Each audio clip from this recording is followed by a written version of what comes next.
Welcome back to my Mental Health and Crime channel. My name is Hoodoo London. This is the case of the Idaho quadruple murders. I'm a licensed cognitive behavior therapist, that's a CBT therapist, and a licensed mental health counselor. May the 4 victims rest in peace. May the correct justice be served. Condolence to their families.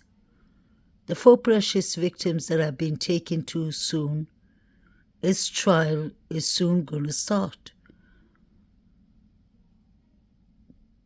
Carol Northern is Xana's mother. She's heartbroken, obviously losing her youngest daughter in this quadruple murders. And I think she's going through a lot of her own personal struggles. You remember from the beginning of this case that Xana's mother was suffering through her own private struggles. At the same time, she had many cases going on, and Ann Taylor, Brian Christopher Kohberger's attorney, was supposed to be representing her. But for whatever reason, Ann Taylor chose to represent Brian Christopher Kohberger, who is accused of these 4 counts of murders and 1 count of burglary. I think it's partly due to Ann Taylor is one of the few attorneys that takes on capital murder cases. What I don't understand is we all are trying to get justice for these victims. The families of these grieving 4 victims, their mothers, fathers, grandfathers, grandmothers, siblings, friends, loved ones, are grieving up to today, especially the parents. And I find it really so disappointing and sad and heartbreaking that Carol was and is being put in a position by YouTube creators to be discussing about money, promising her, allegedly, money for an interview or gathering money, I don't understand, making promises to her that hasn't been kept. Without mentioning any YouTube creators, we can see this drama unfolding on YouTube, and I think it's really heartbreaking, lack of empathy, unmindfulness, unrespectful. Crime Sleuthing invited her over. We know of a couple of YouTube creators who were asking her questions and all. The interview seemed to have gone well, I guess. But I don't understand what happens behind the scenes should stay behind the scenes. It shouldn't be coming out on TV for entertainment purpose, because this ain't entertainment purpose. This is a tragedy. The quadruple murders is a serious tragedy that these parents are suffering day and night. As a mental health counselor, I know that this is the bereavement process. I never ask any of the surviving victims or the Sigma Chi fraternity boys, like, what's the obsession for an interview or to even contact them, because there's something called boundaries that is very important. We are not the FBI, we are not the police. We shouldn't be having contact with even the grieving parents of Xana, Kaylee, Maddie, and Ethan. It doesn't make sense at all. Carol is going through her own struggles. So for her to be put in this position where she's been embarrassed, although she didn't ask any money, I believe, or she must have asked and she's living with someone and she needs to pay them some rent. For whatever reason, for it to come on YouTube is very unmindful. Because to start with, none of the YouTube creators should be bringing any of their parents or should not be passing any judgment of any of their parents. I remember before, the same creator was talking about Steve Congavs, and that Steve talks and Kara should be allowed to talk. Everyone's allowed to talk if they want to talk. This is exactly the situations we're trying to avoid for these grieving parents. It's all right if we are respectful and put our theories out and we all want justice for these four victims. Try to solve it or try to help in that way. But for us to be directly contacting the Sigma Chi fraternity boys, like one of the creators is doing, and Carol, like Crime Sleuthing and the other creators are doing, I think is really lack of boundaries. There's ethical morals. We need to follow the boundaries. Although the parents are not on gag order, they're allowed to talk. We shouldn't be putting them in an uncomfortable situation. That isn't right at all. And whichever creators are doing it, because they brought this conversation live for the last 2 days, trying to discuss it or whatsoever. And it's so unfair for this poor woman to go through all this. To start with, I've always said, and we all know, that Kara is Xana and Jasmine is mother, but it's the father who raised them, kind of, who was lost in their life. Jeffrey Knodel was driving on his way back to Arizona when Jasmine called him, and some of Xana's friends called Jasmine before 10 a.m. in the morning. So it took the surviving roommates 8 hours to make that dreadful call. So what I'm trying to say is that Xana's mother is going through her own struggles, and she doesn't need to be made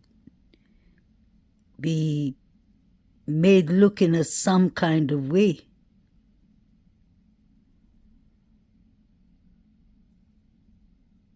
This is my personal opinion, because I cannot sit and just watch the disrespect on this poor woman. YouTube creators just do not have to think about clicks and views. We can try and spread the awareness of this case and try and discuss the facts and speculations without trying to get interviews from Kara or any of the other parents, because then this case will start turning like the circus that is happening with poor Summer Wells, 5-year-old missing Summer Wells as parents. So we should know our boundaries. Boundaries is a very important skill in counseling. We all can decide to take interviews and contact Kara, but does that make it right? I don't think it makes it right. These families are grieving, they're suffering enough, and they shouldn't be caught up between 2 or 3 YouTube creators, his own personal misunderstandings or lack of understandings. Kara's been through a rough year. Not only lost her precious daughter, she's struggling with her own battle. So whatever was done behind the scenes and whatever appointments was made behind the scenes of paying Kara or not paying Kara shouldn't be discussed on YouTube. That isn't fair, not for this poor woman. She's already lost her precious daughter, and all she wants to do is get justice for her daughter. She already was caught in a complication between Ann Taylor, and then she was brought on YouTube by Crime Sleuthing twice, I think, and some other creators were there, and now the other creators discussing about this. I don't understand. What is really the point? It's not right. We need to respect Zarna's parents just like Kaylee's parents and Maddie and Ethan. Because I've noticed the same creators keep on talking about Steve Gonsalves. Gonsalves, let him be. He's lost his daughter too. We should be more focused on getting justice, getting the correct justice for these 4 precious students and their families, and not putting them into any more grief than they need to be in.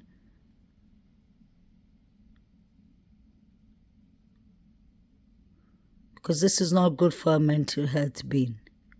It's not good for anyone, actually. Positive and lighthearted and understood the gift of life more than anyone I know. Xana was originally from Avondale, Arizona. Her family later moved to Post Falls, Idaho. She played volleyball, soccer, and track at Post Falls High School. Xana went on to attend the University of Idaho. She pledged the Pi Beta Phi sorority and was majoring in marketing. According to an obituary in the Bonner County Daily Bee, Xana loved listening to electronic dance music and going on family trips with her sister and father. She was my baby sister, but she was so much wiser and experienced so much more in life than I ever have. She never let an opportunity pass her by and enjoyed all the moments she had. At the University of Idaho, Xana lived in a rental house with 5 other women. One of her roommates, Madison Mogan, was also her co-worker at the Mad Greek restaurant.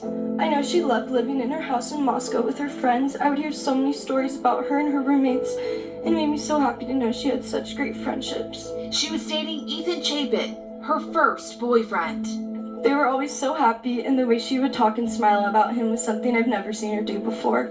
She truly loved him so much, and I know he had so much love for her. They had something so special, and everyone around them knew. And Xana's loss has left those around her heartbroken. Forgotten, you have impacted so many lives and have given people so much love. I hope I can make you proud and try to leave an impact on this world and on people like you did. Rest in peace, Xana. We should let the family grieve in peace. We never hear Jeffrey Canada speak besides to the real media. There's a reason. He's lost one daughter. He has another daughter and he has other children that he has to think about. And he and Jasmine are watching all this drama from YouTube creators. It's not fair. They lost their daughter's sister. Kara lost her daughter in the most brutal manner. The only thing we can do for these families is give them peace, give them respect, and give them boundaries to grieve. This ain't about bringing Kara or bringing Steve or any of the other parents. I believe it's because Kara is vulnerable right now. I don't mean she's vulnerable in general. That she's vulnerable, she's lost a daughter, and she's vulnerable with her own struggles, that she's been brought to interviews and people are benefiting out of the interviews or whatsoever. I'm being direct and blunt because it is the truth, allegedly. Xana's mother is entitled to her privacy. Certain YouTube creators, the same YouTube creators, keep on complaining about Steve Gonsalves. And guess what? Steve doesn't take BS. So we should let Xana's mother, Kara, grieve for our daughter. Xana's father and sister are watching us on YouTube. You have to be mindful, respectful, and have boundaries for these grieving victims. We want justice for them. We don't want to traumatize the parents and the families more than they're already traumatized. That is the reason I don't do interviews and I don't contact people in an active case. Whether the families are love to talk, it's about the respect of letting them grieve. That is coming from my heart as a mental health counselor, especially because these are grieving people. These are grieving families. They're vulnerable right now. The case of Brian Christopher Kohberger is going to be starting soon. Last thing they need is to be a circus on YouTube.